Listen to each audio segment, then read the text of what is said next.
Bonjour à tous mes chers amis cinéphiles, qu'est-ce que vous dites aujourd'hui?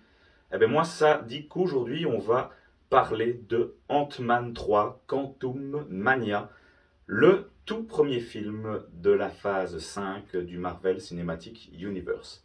Alors c'était un film que j'attendais vraiment tout particulièrement puisque comme j'ai dit, il avait vraiment pour but de lancer la phase 5. Donc c'est un film qui est réalisé par Peyton Reed. Peyton Reed qui avait déjà réalisé les deux premiers Ant-Man.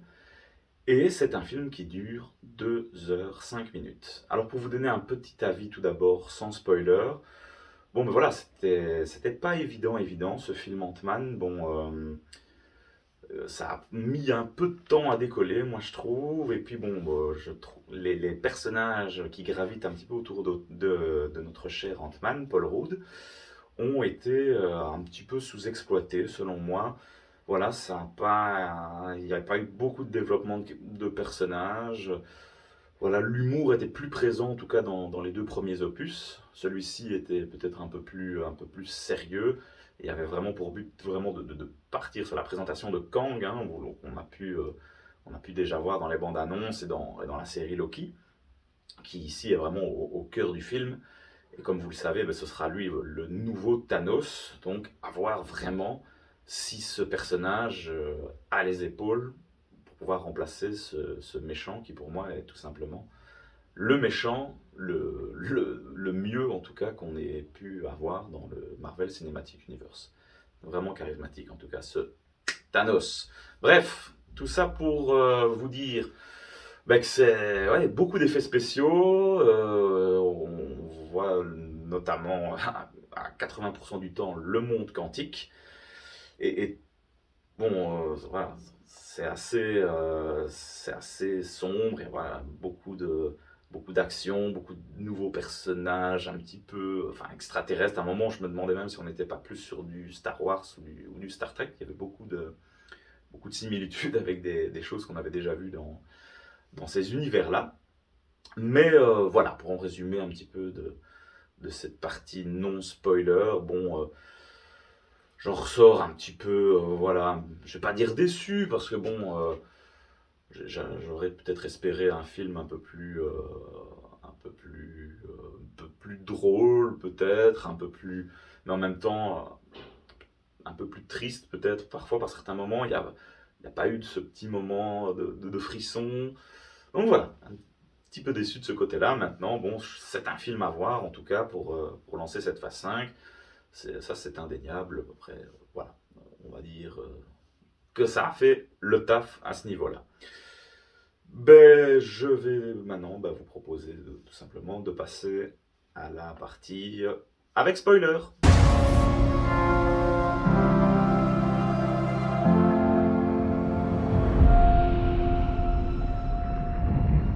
Où on est? C'est quoi cet endroit?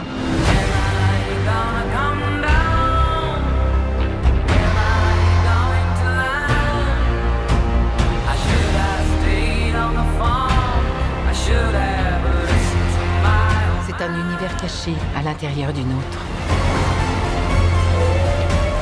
De quoi tu as peur? Je ne vous ai pas tout dit. Voilà mes chers amis, on se retrouve donc pour cette partie avec spoiler.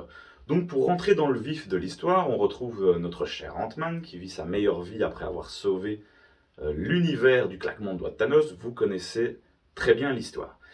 Et donc il va tomber sur sa fille qui est complètement partie dans le même délire que lui. C'est-à-dire qu'elle crée des inventions, elle a décidé de suivre les traces de son père, porter le costume et elle va créer une machine pour rentrer en contact avec le monde quantique. Et à un moment, ils vont tous être envoyés, toute la famille d'Ant-Man, avec les parents, incarnés par Michelle Pfeiffer et Michael Douglas, Hope Van Dyke, Ant-Man et la fille. Les voilà partis dans le monde quantique. Et là, c'est un petit peu le bazar. On va se rendre compte qu'il y a un peuple qui vit dans ce monde quantique. On pensait que Michel Pfeiffer était resté pendant des années seul, mais pas du tout. Et on va un petit peu développer son passé.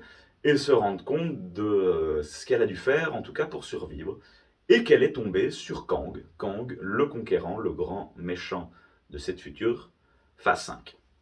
Alors, les deux groupes vont être un petit peu séparés, avec Ant-Man et sa fille qui vont se retrouver d'un côté, et qui, eux, vont être très vite capturés par Kang et MODOK. MODOK, on y reviendra après, qui est un petit peu le laquais de Kang. Et de l'autre côté, voilà, la famille de Hope et Michelle Pfeiffer et Mr. Douglas, qui vont partir un petit peu pour retrouver Ant-Man et Cassie. Et donc, le grand but du film, c'est que Kang va demander à Ant-Man de lui trouver un moyen de pouvoir sortir du monde quantique pour tout simplement ben voilà, conquérir tous les différents univers. Et donc, ben, Ant-Man va être complètement mis à rude épreuve, puisque Kang va prendre clairement Cassie en otage, et donc il n'aura pas vraiment le choix que de faire ce que Kang désire.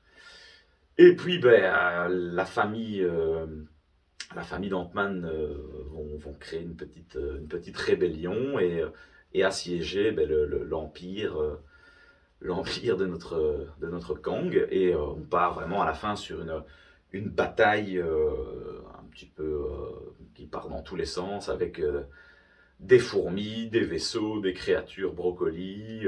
Voilà, c'est un petit peu la folie, avec plein d'effets spéciaux dans tous les sens. C'était pas toujours super clair d'ailleurs. Enfin voilà. Et ben, à la fin, Ant-Man va réussir à contrecarrer, en tout cas pour le moment, les plans de Kang. Ils vont réussir à sauver sa fille et à repartir dans leur monde en battant Kang, en tout cas pour le moment.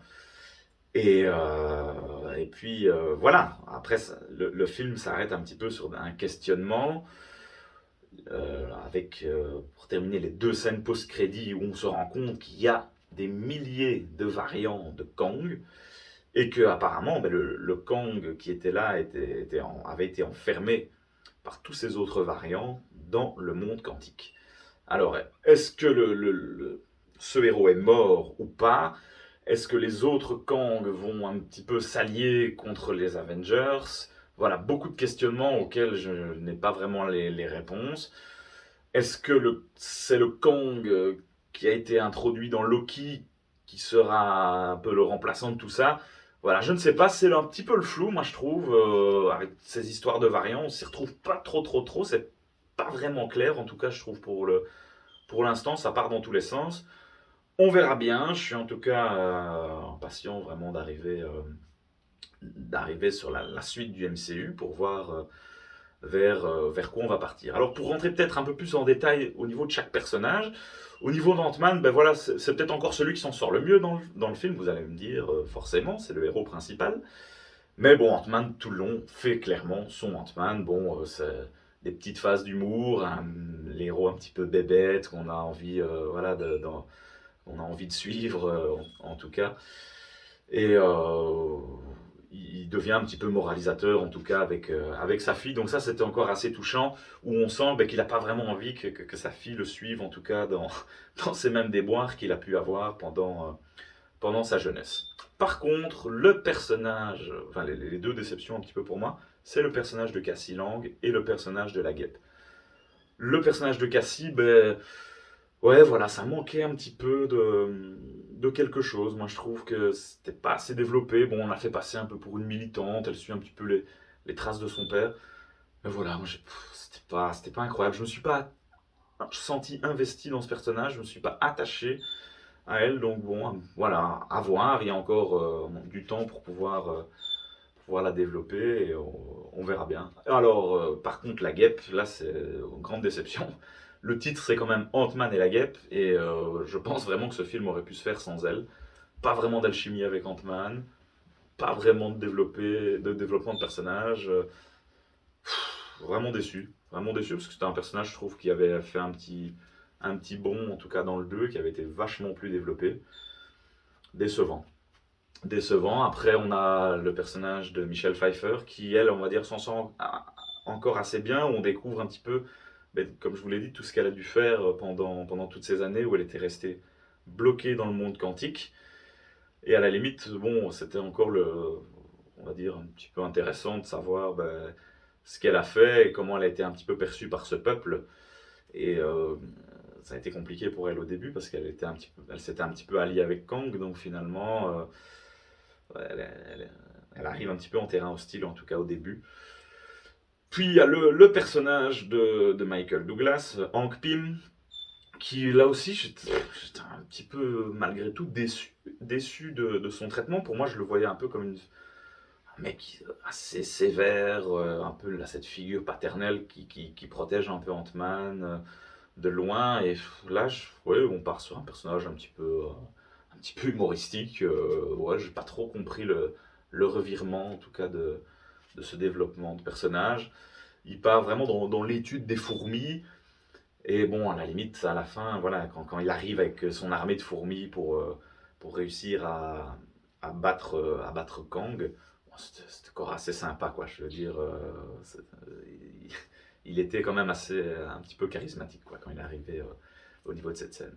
Alors Kang, ben, le Kang qu'on a suivi en tout cas pendant la majorité du film dans le monde quantique, ben, il est quand même assez puissant, hein. Effectivement, c'est autre chose que Thanos. Il a des pouvoirs où il arrive à faire bouger ses différents opposants qui sont devant lui. Il est assez puissant, donc je suis vraiment curieux de voir ce que ça va donner plus tard.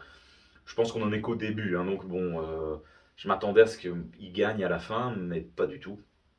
Donc je ne sais pas trop vers quoi ça va partir sur ce développement de personnage. Est-ce qu'il sera aussi intéressant que Thanos? Pas vraiment sûr, en tout cas dans un premier temps. Mais je suis impatient de le revoir, en tout cas dans la saison 2 de Loki, où je pense qu'il sera vraiment beaucoup plus développé.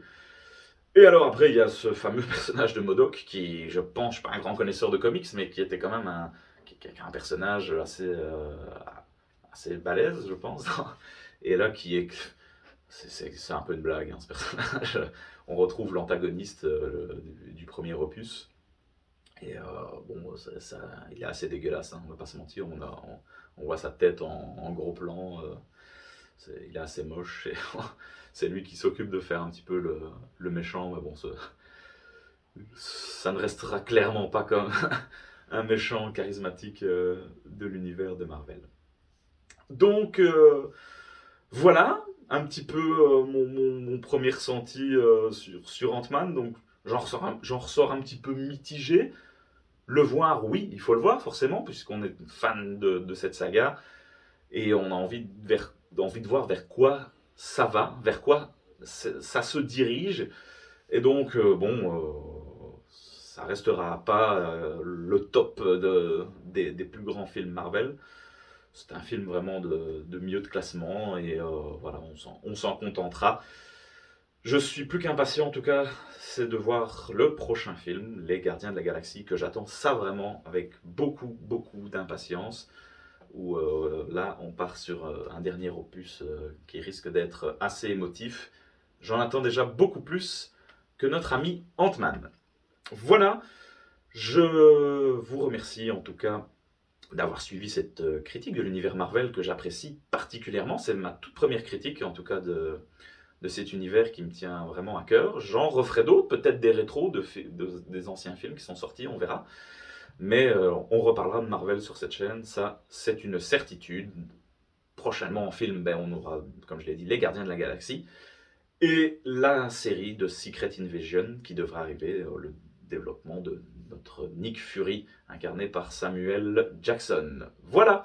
Donc bah, écoutez, n'hésitez pas à continuer de me suivre donc sur la chaîne de Del Piazza et me dire ce que vous avez pensé d'Ant-Man 3, Quantum Mania. Mes chers amis, je vous retrouve très bientôt sur la chaîne. Merci à vous et à bientôt.